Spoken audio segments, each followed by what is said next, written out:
Now, if you are experiencing issues with Roblox voice chat not working, then we are here with some troubleshooting steps you can try. So let's get started. Firstly, go to the Roblox account and log into your account.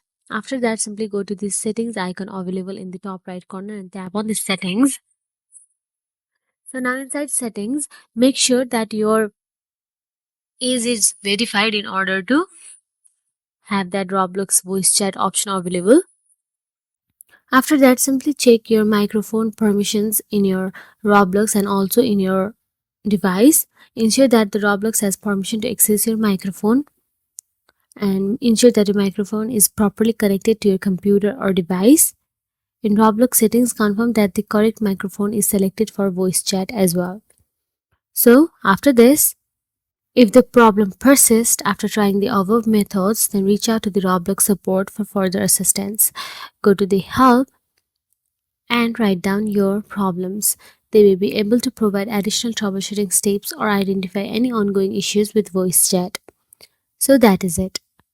If you found this video helpful, please like, share and subscribe our channel, and thank you for watching.